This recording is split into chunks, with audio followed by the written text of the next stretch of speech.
And we're live, everybody. Welcome in. It is Wednesday, November 22nd, 4:30 p.m. Central, the day before Thanksgiving here in the United States. I hope you're stretching out your belly because we're going to be eating a lot tomorrow. So let's go ahead and get started. For those that are joining us on live, thank you so much for joining me. Drop your comments below. We'll do a little bit of Q&A at the end of this live.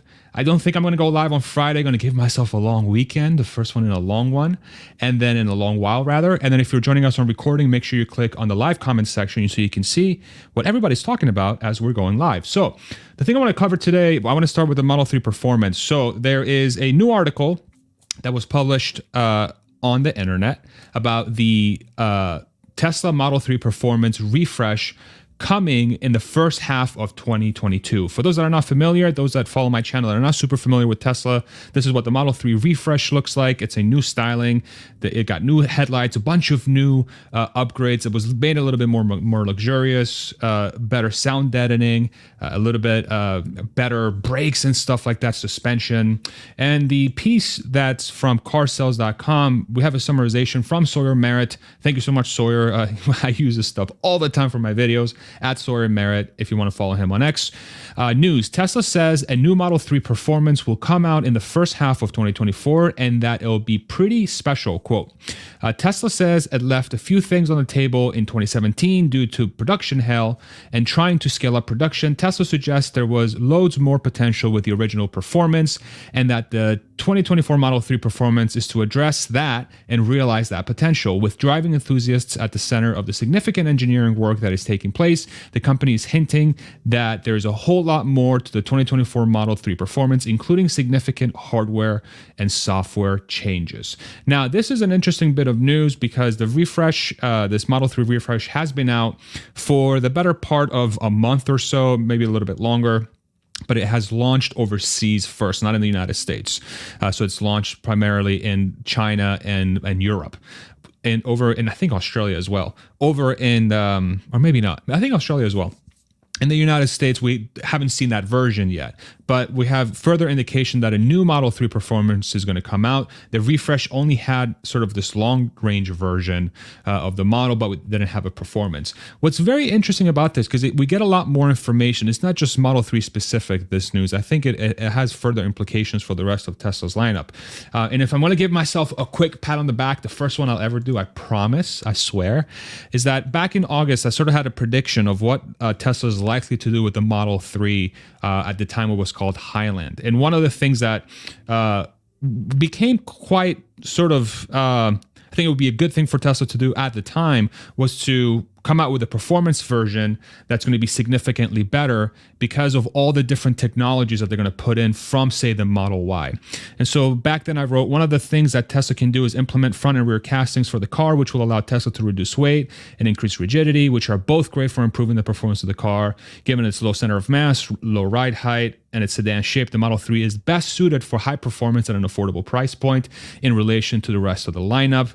Then I also talked about making it more luxurious, keeping it at the same price or more back in August, so before they announced it. And so I'm just very proud of myself here. I'm just going to come out and say it. So I think with Tesla and announcing this, it really sets the stage for a lineup for the company that's going to be super easy to understand as a consumer. It's going to make it so that if you want a specific car, you have the choice right there in front of you. You don't have to guess, oh, do I want to buy a Model S? Do I want to buy a Model X?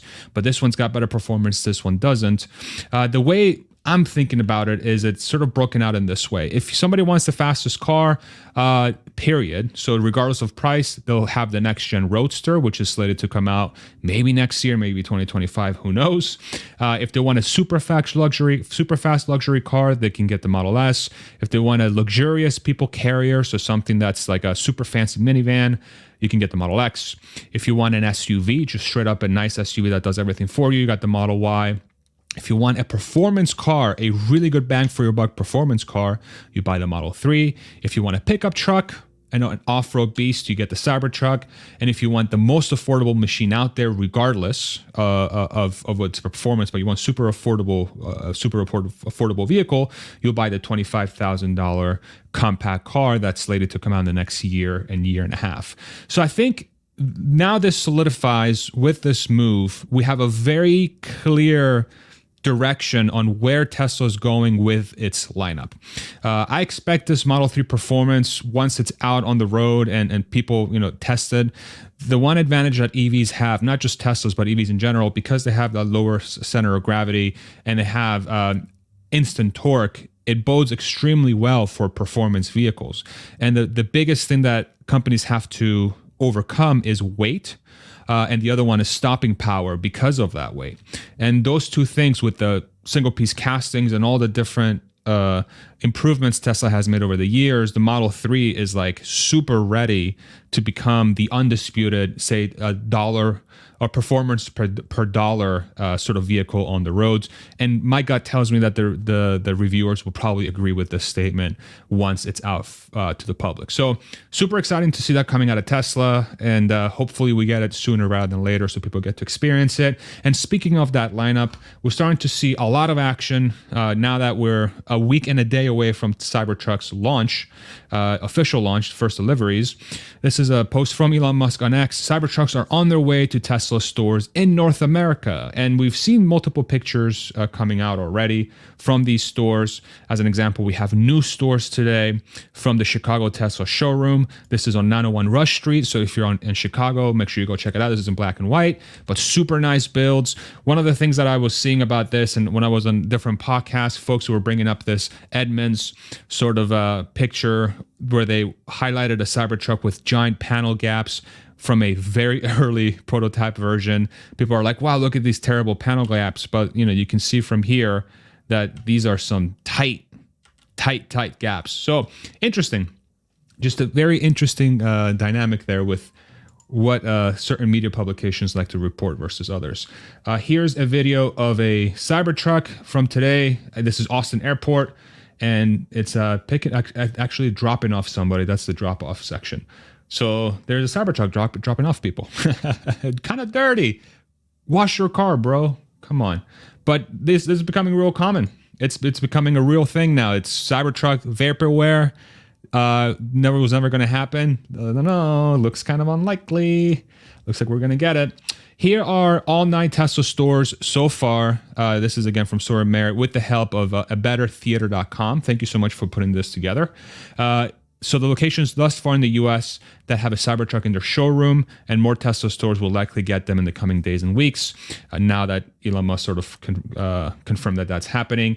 And so the 9 stores thus far are in New York, San Jose, Buena Park, California, San Diego, Tampa, Matthews, North Carolina, Miami, Chicago, and then Washington and Bellevue, Washington. So we have 9 locations. If you do want to check out and see if there's a Cybertruck near you, because I know a lot of you are very interested in this vehicle, go to abettertheater.com and they'll have a live tracker of where Cybertruck can be near you. So make sure you go check out their website. So super exciting times. We're getting to the point now where it's not just a guessing game. Next week we'll find out what the Cybertruck is going to cost, what the specs are, and we should see the very first ones rolling off the line right on the 30th. So, and if you're going to the delivery event, I'll be there as well. And I'm going to the after party as well, which is going to be at Luster Pearl East, which is hosted by the local Tesla club here. So if you're in town, come say hi. I'll be at both of those locations. And yeah, I'd love to meet some of you. It's crazy because all I see is names and sometimes pictures. And then when I meet a lot of y'all in person, it's like, damn, it's like we know each other. It's weird. It's really weird. So really appreciate everybody stopping in. Let's do a couple questions while we're live. Since we're not going to be here on Friday, we'll do a little bit of a break, and then write question before your question, and I'll bring them up and we'll discuss whatever you'd like to discuss. There was at the beginning, there were a couple comments I want to bring up that I want to hit. So there was apparently Sir Luke. Is it true that a Tesla today that crashed and exploded on the U.S.-Canada border, there was an autopilot? What stopped someone from turning these into guided missiles?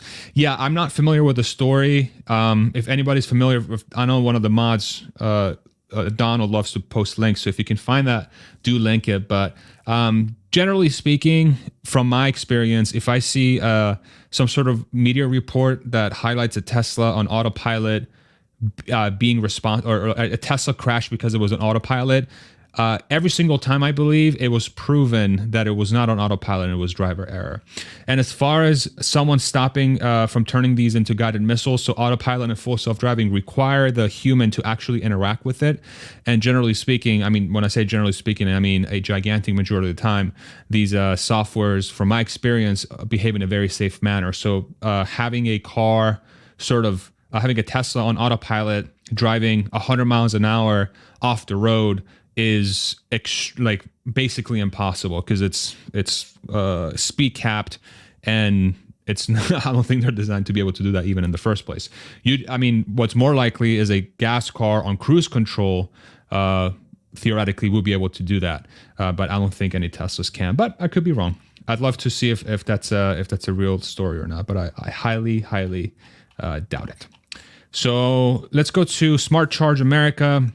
I'll go get them today. I just did a pod on Tesla's new supercharging congestion fees. Would love to get your thoughts on those, smart strategy on their end. Yeah, so what happened here is Tesla, for the holiday sort of week, they've introduced, I believe it's $1 per minute congestion fee at superchargers. I think it's temporary, and it might be for certain locations where, depending how long you spend at the supercharger, you get charged more. So, and the idea here is to deter people from just letting their cars just sit at a supercharger for longer than they need to, and to incentivize them to remove their cars as quickly as possible. So I think generally it's a good idea to reduce congestion, but I think the better alternative long term is to just have so many chargers that congestion never becomes an issue. And of course, that will come with time and with the company investing resources to make that happen. So yeah, I think it's a smart business strategy. It's a smart way. It's sort of an incentive to deter people from doing that. It will increase sort of how much it costs to charge on those very specific days, which perhaps long term is not really an issue. But I think overall, it would be better if we live in a world where we don't even have to worry about congestion at charging spots. Just kind of like with gas, generally speaking, you never have to worry about, I think, at least from my experience, you never have to worry about, oh my God, is the gas station going to be full? Yeah, you'll have some busy gas stations, but you'll be able to get in and out pretty quickly. So that should be the goal with chargers, in my opinion, long term. Question from Roger. Do we agree that the specs we've seen indicate the mid-range Cybertruck dual motor, and that it seems to outperform the top-end Lightning? Yeah, so what this refers to is we have the official payload and towing capacity for Cybertruck. And if I pull it up on my screen here, it's 2,500 pound payload, 11,000 pound towing. It's a 72-inch bed, which is better than the best performing payload and towing from the F-150 Lightning. The best performing payload from the Lightning is 2,235 pounds, and towing is 10,000. So they're both better. Now, I don't know if this is the dual motor or the beast mode version.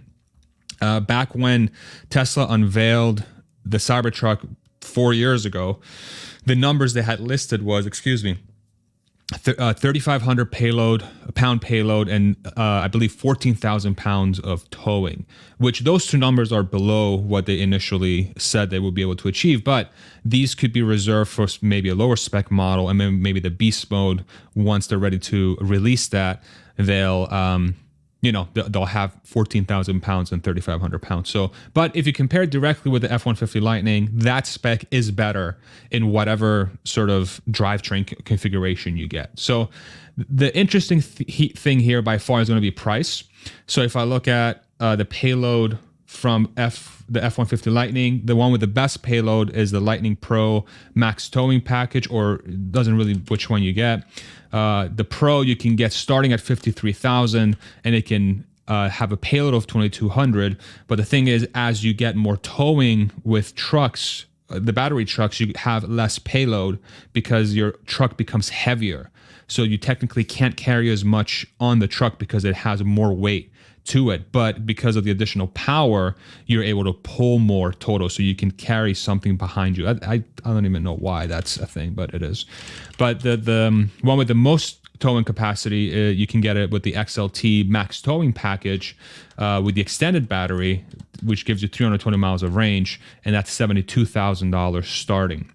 So ideally, if you really want this thing to be like super, like just put everything to bed, basically, you'd want to price this combination somewhere around 70,000 or less, and then it becomes a no-brainer purchase between the Cybertruck and the Ford, as long as you have pretty good mileage. Let's say 350 miles of battery. You already have the longer bed of 72 inches versus 67 inches, and so it really just comes down to price. So we'll see. We'll find out next week. I'm excited. I'm excited to see where we go.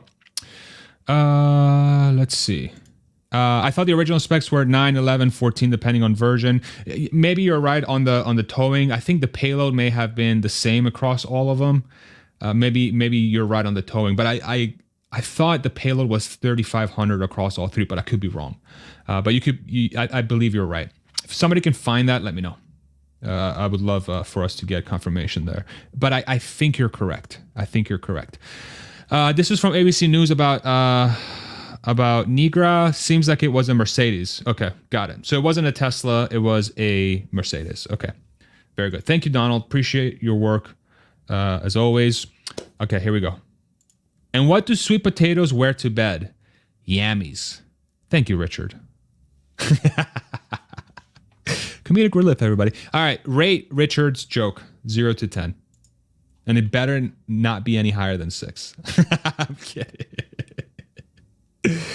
Yeah. What is the lightning charge rate? Let's ask our friend.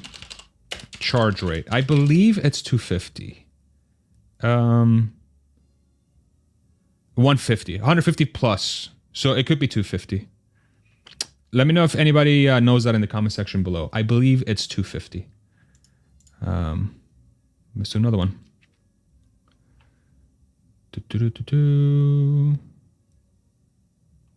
Dude never read my question, just passed it by. Let me find it, man. Sometimes it's hard. Let me find it here. VPX trailers. Where are you at? Here, it's hard. Sometimes it's hard to find questions. Just repost it and I'll make sure to read it. I promise. Sometimes I'll get comments on my videos and be like, you didn't read my question, bro. Why'd you skip it? I'm like, I swear to God, I'm not trying to skip anyone's question. It's when you have a stream, sometimes it's hard to like think and give a thoughtful answer and then keep my eyes on the comment section. So I promise it's not on purpose. I promise. But we'll try to find your comment. And that's the thing too, is like I don't have a search bar, right? So I can't even, oh, here we go. I found it. Do you think the new Model 3 performance will be a ludicrous? I don't know. I don't know if it'll be ludicrous. I'm not really sure the naming convention is really that important. I think what's more important is going to be just the performance of it, like what kind of figures it can bring. It could be a plaid, they could call it plaid. But I think as long as it can perform, let's say, better than its gas car competition for the same price, they could call it, Tesla Model, whatever, Tesla Model 3 super fast. But it really just comes down to performance. That's how I think about it. Yeah. There are rumors of 3. Yeah, I got you. See? I got you, VPX. All right. Let's see what else we got here. Thank you, Hadouken. Appreciate you. See, the community here is awesome. Everybody's always looking after each other's back here. I love it. Let's see. How come no Tesla tubers are on Cybertruck Owners Club? I'm not familiar with that website. I don't know. We don't have Cybertrucks yet, I guess. I'm going to assume that community is going to get bigger the more the more Cybertrucks are out on the road. What will come next? New factory or new baby for Elon? That's actually a legit question. Put your guess in the comment section below. New factory or new baby? Man. See, that's a hard one because sometimes the babies just come out of nowhere. Like it just could be like, hey, didn't he just recently have 2 babies with Siobhan, I think is her name, or like he had twins or something, And that one was like just completely came out of left field. Like, oh, okay, you got 2 more kids. That's cool. So who knows? Actually, I don't know. That's a great question. I'm gonna go factory because I think the new factory in India will be announced very soon. That's my see, people are saying baby. Look at that. Zach and Jesse are on the Cybertruck Owners Club. Awesome. Zach and Jesse, go follow them. Now you know. I believe the after party on Thursday on the 30th, excuse me, will be hosted by Zach and Jesse. So yeah, make sure you go follow their channel. Now you know. They're awesome, awesome peeps. Okay. Do you think there will be deliveries to India before the 3rd quarter of 2024? If all goes well, I think we might get deliveries as early as the 1st quarter of 2024. So yeah, I do think there'll be deliveries in, because if you look at the news pieces that are coming out based on that story, they will lift the sort of the import ban, whatever you want to call it. So they should start getting Teslas into their country well before the factory gets built. And with the amount of production capacity that Tesla has built, and let's say the relative softness versus previous years because of higher interest rates and them not having a super affordable car, in theory, they could leverage new markets to drive their capacity higher. So I think it would be in Tesla's best interest to get cars into India as quickly as possible. Now, it's only going to hit a very specific sort of subset of the population, because not everybody in India, very few people in India really can afford, say, a $35,000, $40,000, $45,000 car. But there will be a number of people that will definitely want the Tesla for sure. I think in a lot of countries, Tesla is viewed as a status symbol. Even the United States is viewed as a status symbol. And generally speaking, overseas, in the majority of the world, Tesla and Elon Musk are viewed very, very positively, like extremely positively. Whereas in the United States, politics can muddy the waters a little bit as of late. So, yeah. So we'll see. We'll see what happens there. By the way, contrary to what Farza suggested, babies do not come from left field. Wow. Okay, see, that was good. That was like an 8 out of 10, Richard. That was pretty damn good. That was pretty damn good. Have it defined it as a Model 2 factory? I don't think they've really said what kind of factory it is. They just said they're going to be building a factory. Some people are hypothesizing it's for energy, so like the battery and solar products. Because you think about India, I mean, it's super sun-rich country, so they would benefit tremendously from that. But I don't think they said it was specifically a Model 2 factory. So, question: will the 4680 battery availability restrict Cybertruck production? It will for a little while. It's the driving force for them to get the 4680 to really be ramped up. You know, I think the Cybertruck is going to help them get 4680 to where it needs to be. But if it will for sure restrict, like they won't be able to get to 250,000 units per year anytime soon because of the 4680, in addition to the Cybertruck just being very complex to build compared to the other cars. The fact that Elon keeps saying, hey, it's going to go slow, it's going to go slow. So yeah, I do think for sure it will restrict their ability to get into, say, hundreds of thousands of Cybertrucks per year. But that was going to happen anyway. But it will help them get more. Like I said, it will help them get more 4680s. It's going to be super, super helpful. So, yeah. Okay. I think we call it there. Thank you so much. Really appreciate you. I hope you have a fantastic Thanksgiving if you're celebrating tomorrow. I probably will not be back until Monday, if I were to guess, with these live streams. But I have some content planned for the weekend, so keep your eyes open for that. And then next week is Cybertruck week, y'all. We're going to have a lot of Cybertruck content. So hope you have a fantastic rest of your day. If I don't see you again, I hope you have a fantastic weekend again this week. And we'll see you again latest on Monday, perhaps even sooner. I hope you have a fantastic holiday, and we'll see you. How many times did I say that? Like 10 times. Get out of here. Bye.